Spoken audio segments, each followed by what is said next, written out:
अस्सलाम वालेकुम। क्या कभी ऐसा महसूस हुआ है कि आपका बच्चा तवन्नाई से तो भरपूर है, लेकिन उसे एक जगह टिक कर बैठने या तवज्जो देने में बहुत मुश्किल होती है? आज हम बात करेंगे ADHD पर, जो बहुत से खानदानों के लिए एक जाना पहचाना चैलेंज है। इस जायजे में हम ये समझने की कोशिश करेंगे कि इसकी अलामात क्या हैं, उसकी तशखीस कैसे होती है और वालिदैन इसमें अपने बच्चों की मदद कैसे कर सकते हैं। जरा इस सूरत हाल के बारे में सोचिए। एक 7 साल का बच्चा जो स्कूल में मुश्किल से ही अपनी सीट पर बैठता है और जिसका होमवर्क अक्सर अधूरा रह जाता है। ये सिर्फ शरारत नहीं हो सकती, बल्कि ये वो पहला इशारा हो सकता है जो वालिदैन और असातिज़ा को ये सोचने पर मजबूर करता है कि शायद इसके पीछे कोई और वजह है। तो जब किसी को अपने बच्चे में ये निशानियां नजर आती हैं, तो जहन में सबसे पहला सवाल यही आता है कि अब क्या करें। ये सवाल थोड़ा परेशान कुन हो सकता है, लेकिन फिक्र की कोई बात नहीं। अगले चंद मिनटों में हम इसी रास्ते पर बात करेंगे, जिससे ना सिर्फ आपको वजाहत मिलेगी, बल्कि बच्चे की मदद के लिए ठोस इकदामात भी सामने आएंगे। तो चलें, सबसे पहले ये समझते हैं कि आखिर ये ADHD है क्या। अक्सर लोग इसे सिर्फ शरारत या बदतमीजी समझ लेते हैं, लेकिन ये इससे कहीं ज्यादा पेचीदा है। ये एक बाकायदा तिब्बी हालत है, जिसकी अपनी एक खास तारीफ और हयातियाती बुनियाद है। देखें, तिब्बी ज़बान में ADHD को एक सिंड्रोम कहा जाता है। सिंड्रोम का मतलब है कई अलामात का मजमुआ। इसमें बुनियादी तौर पर 3 चीज़ें शामिल हैं: किसी चीज़ पर ठीक से तवज्जो न दे पाना, बेसब्री या जल्दबाजी दिखाना, और बहुत ज़्यादा मुतहर्रिक यानी हाइपर एक्टिव रहना। अगर हम इस तारीफ को थोड़ा और आसान करें तो हमें 4 खास बातें नजर आती हैं। पहली, किसी भी काम पर ज़्यादा देर तक तवज्जो ना दे पाना। दूसरी, आसपास की चीज़ों से ध्यान का बहुत जल्दी भटक जाना। तीसरी, अपने जज्बात या फैसलों पर कंट्रोल रखने में मुश्किल पेश आना। और चौथी, जिस्मानी तौर पर ज़रूरत से ज़्यादा हरकत में रहना। यही वो 4 चीज़ें हैं जो मिलकर ADHD की मुकम्मल तस्वीर बनाती हैं।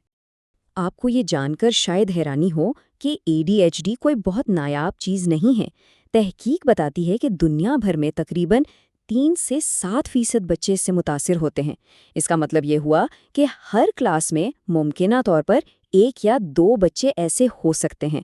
तो अगर कोई इस सूरत हाल से गुजर रहा है, तो ये याद रखना ज़रूरी है कि वो अकेले नहीं हैं। ये बात समझना बहुत ज़रूरी है कि ADHD की जड़ें बच्चे के दिमाग की साख्त में होती हैं। साइंसदानों ने ये पाया है कि ADHD वाले बच्चों के दिमाग के वो हिस्से जो तवज्जो देने और खुद पर काबू रखने के जिम्मेदार होते हैं, वो थोड़े मुख्तलिफ तरीके से काम करते हैं। ये इस बात का सबूत है कि ये सिर्फ रवैये का मसला नहीं, बल्कि एक तिब्बी हालत है। तो वो कौन सी मखसूस अलामात हैं जिन पर वालिदैन को ख़ास तौर पर ध्यान देना चाहिए? आइए उन निशानियों को देखते हैं जो डॉक्टर तशखीस के लिए इस्तेमाल करते हैं। इन्हें आम तौर पर 2 बड़ी कैटेगरीज में तकसीम किया जाता है। पहली किस्म है तवज्जो की कमी या लापरवाही। इसका मतलब है होमवर्क में बार बार छोटी छोटी गलतियां करना, खेल के दौरान भी बहुत जल्दी बोर हो जाना, या जब कोई उनसे बात कर रहा हो तो ऐसा लगना जैसे वो कहीं और ही खोए हुए हों। ये उनकी नाफरमानी नहीं होती, बल्कि उनके दिमाग के लिए एक जगह तवज्जो मरकूज रखना वाकई एक चैलेंज होता है। दूसरी किस्म है हाइपर एक्टिविटी और बेसब्री। इसमें बच्चे का हर वक्त भागते दौड़ते रहना, अपनी बारी का इंतज़ार किए बगैर बोल पड़ना या दूसरों की बात काट देना शामिल है। ये महज तवानाई का ज़्यादा होना नहीं है, बल्कि ये एक ऐसी अंदरूनी बेचैनी है जिसे वो अक्सर खुद भी कंट्रोल नहीं कर पाते। अच्छा, अगर ये अलामात नज़र आ रही हैं, तो अगला कदम है बाकायदा तशखीस। ये लफ्ज़ सुनने में शायद थोड़ा भारी लगे, लेकिन ये दरअसल बच्चे के लिए सही मदद तलाश करने का पहला और सबसे अहम कदम है। आइए देखते हैं कि ये अमल काम कैसे करता है। आमतौर पर तशखीस का ये अमल 3 हिस्सों पर मुश्तमिल होता है। सबसे पहले डॉक्टर वालिदैन और बच्चे से तफसील से बात करके रवैये और हिस्ट्री को समझते हैं। इसके बाद कुछ ख़ास टेस्ट किए जाते हैं ताकि बच्चे की ज़हनी और सीखने की सलाहियतों का अंदाज़ा लगाया जा सके। और आखिर में एक मुकम्मल तिब्बी मुआयना होता है ताकि ये यकीनी बनाया जा सके कि इन अलामात की कोई और जिस्मानी वजह तो नहीं। अब सवाल ये है कि ये टेस्ट आखिर क्यों ज़रूरी हैं। देखिए, नफ्सियाती टेस्ट से बच्ची की सोचने और सीखने की सलाहियतों को समझने में मदद मिलती है, जबकि खून के टेस्ट जैसी तिब्बी जांच इस बात को यकीनी बनाती है कि कोई और सेहत का मसला तो नहीं जो इन अलामात की वजह बन रहा हो।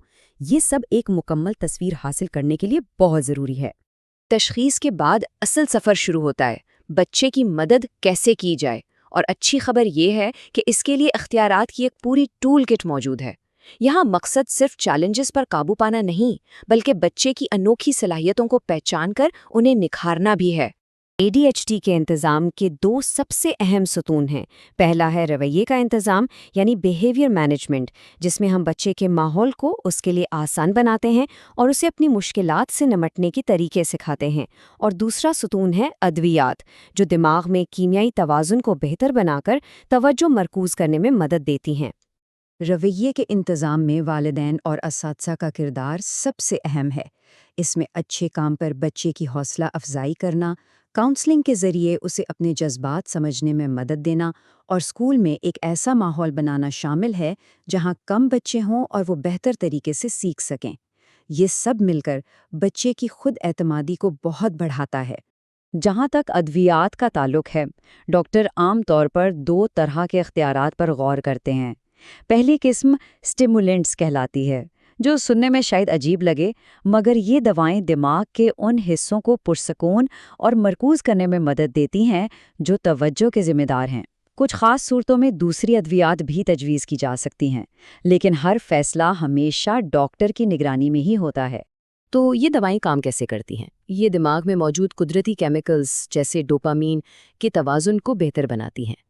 یہ کیمیکلز ہمارے دماغ کے پیغام رساں کی طرح ہوتے ہیں، جو ہماری توجہ اور تحریک کو کنٹرول کرتے ہیں۔ سادہ لفظوں میں کہیں تو ادویات دماغ کو اپنا کام زیادہ مؤثر طریقے سے کرنے میں مدد دیتی ہیں۔ اور آخر میں یاد رکھنے کی سب سے اہم بات یہ ہے کہ اس کا کوئی ایک جادوئی حل نہیں ہے۔ اصل سوال یہ ہے کہ کسی خاص بچے کے لیے رویے کی حکمت عملیوں اور اگر ضروری ہو تو ادویات کا کون سا امتزاج بہترین کام کرتا ہے۔ ہر بچہ منفرد ہے، اور صحیح محبت، صبر اور مدد کے ساتھ ADHD کا چیلنج کامیابی کی راہ میں رکاوٹ نہیں بن سکتا۔